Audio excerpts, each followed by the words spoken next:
Now let's cross to the United States, where the Democratic National Convention kicked off in Chicago. And for day one, the Democrats brought out the who's who of the party to speak, including Hillary Clinton. Kamala cares about kids and families, cares about America. Donald only cares about himself. So it is no surprise, is it, that he is lying about Kamala's record. He's mocking her name and her laugh.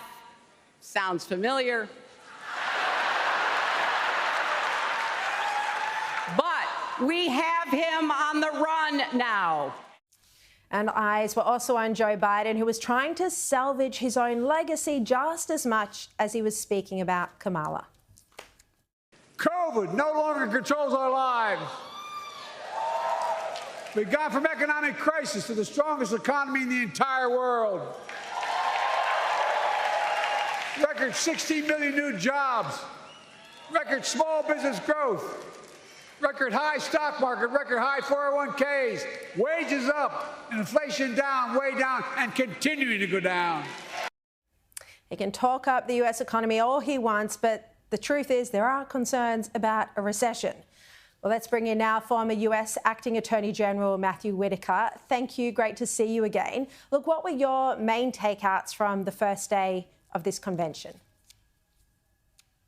Well, I think the Democrats, it's good to be with you, Sharri. I think the Democrats feel that the more you say things, even if they're not true, the more it might resonate. Because what's happening is that the things that were being said from the stage last night are just not what the ordinary Americans are experiencing in places, that I travel all the time, and places where I spend a large majority of my time. I see, for example, a lot of discussion about Kamala Harris and her policies.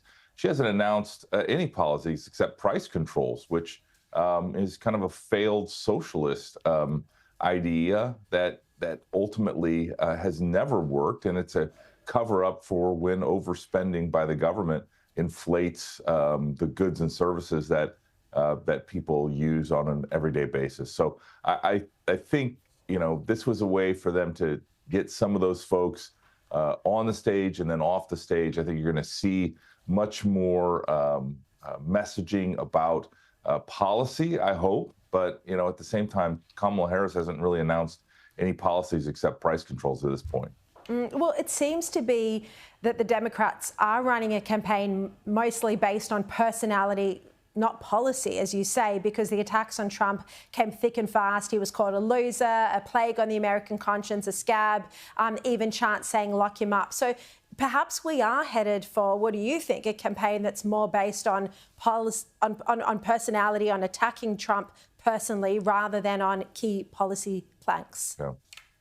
I think that is the case. I was at the Republican National Convention as a delegate, and I don't remember that many speakers worrying about or addressing Joe Biden, who was the nominee at the time before they did their, switch out a month ago. But, you are going to see, I think, the left continue to not be honest about what they stand for. This is kind of what I would call the Obama strategy. He very much ran as a centrist. He very much ran as kind of this idea of hope and change without any really policy provisions.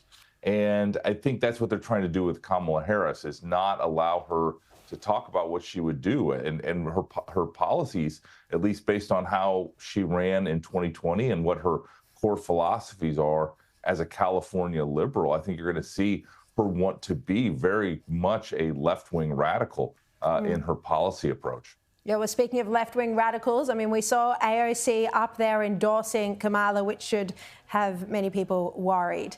We also saw Joe Biden again have problems with his teleprompter. Have a look at this. Quote, women are not without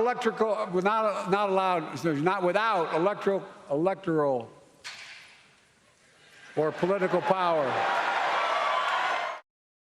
Us women, we can be electric, but Matthew, what did you make of that moment and Biden's speech more broadly? Yeah.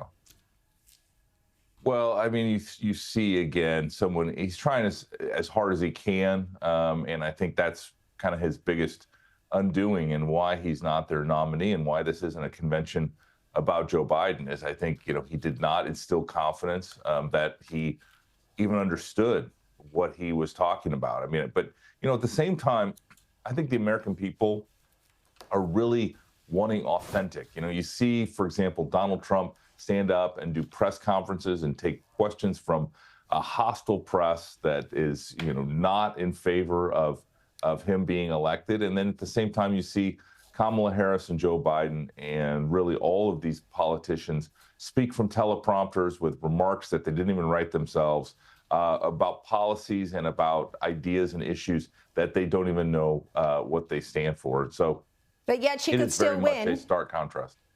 Yeah, there's no doubt. There is no doubt. It is a coin flip election right now, and it's going to all depend on who shows up to vote.